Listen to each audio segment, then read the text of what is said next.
নমস্কার বন্ধুরা, দেখুন তো বাটিতে আমরা এই কালো কালো কী নিয়ে নিয়েছি। এটা হচ্ছে কালো জিরা বাটা। এই যে কালো জিরা আছে, এই কালো জিরাকে আমরা সুন্দর করে ফাইন একটা পেস্ট বানিয়ে নিয়েছি। কি রান্না করব বলুন তো? আমরা রান্না করব এই মাছ দিয়ে কালো জিরার একটা বহু প্রাচীন পদ, তার নাম হচ্ছে ভুজুরি। আপনারা বোধহয় কেউ কেউ নাম শুনে থাকবেন। এটা হচ্ছে বাংলাদেশের একটা আদি রান্না। তার জন্য আমি এই যে কয়েক পিস মাছ নিয়ে নিয়েছি, 3টে পেটি মাছ, আর মাথা নিয়েছি 2 খণ্ড। একটা মাথারই 2টো অংশ আমরা এখানে নিয়ে নিয়েছি এবং এর মধ্যে ভালো করে নুন হলুদ মাখিয়ে নিয়েছি। এবার আমরা রান্নাটা শুরু করব। আমরা মাছগুলোকে কড়াইয়ে তেলের মধ্যে ছেড়ে দিয়েছি, একটু লাল লাল করে ভালো করে এগুলোকে ভেজে নেব। কড়াই তেল গরম করে কাঁচা লঙ্কা দিয়ে দিয়েছি। এবার এর মধ্যে কালো জিরা ফোড়ন দেব এবং তার সাথে একটা তেজপাতা ফোড়নে দিয়ে দেব। এবার এর মধ্যে যে বেটে রাখা কালো জিরার পেস্টটা আছে, এবার সেটা এর মধ্যে দিয়ে দেব। এবার একে একে লবণ এবং হলুদ দিয়ে মিশ্রণটাকে ভালো করে কষে নেব। যাতে মশলাটা পুড়ে না যায়, সামান্য এর মধ্যে জল দিয়েও কষিয়ে নিতে পারেন। কালো জিরা বাটাটা মশলার সঙ্গে ভালো করে কষে গেছে।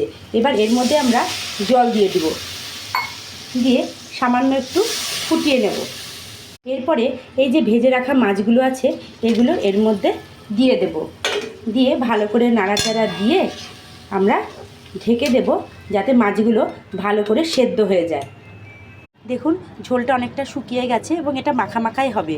এবার আমরা এর মধ্যে সামান্য একটু চিনি যোগ করে দেব।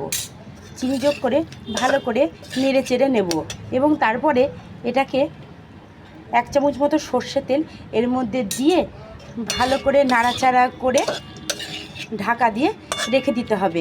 যখন গরম গরম খাবেন তখন এটাকে পরিবেশন করে দিতে হবে গরম গরম ভাতের সঙ্গে। কালো জিরা আমাদের সর্দি কাশি উপশমে সাহায্য করে, তাই কালো জিরা খাওয়া খুবই ভালো। আমাদের ভুজুরিটা রান্না করা হয়ে গেছে এবং একটা বাটির মধ্যে এটাকে আমরা সার্ভ করে দিয়েছি। এটি গরম গরম ভাতের সঙ্গে খেতে দারুণ লাগে। এই যে এর মধ্যে কালো জিরার ব্যবহার, কালো জিরা হচ্ছে একটা শক্তিশালী ভেষজ এবং এটি কি করে জানেন? এটি হচ্ছে আমাদের রোগ প্রতিরোধক ক্ষমতা বাড়াতে সাহায্য করে, হজম শক্তি উন্নত করে এবং কি হৃদরোগের ঝুঁকি কমাতে সাহায্য করে।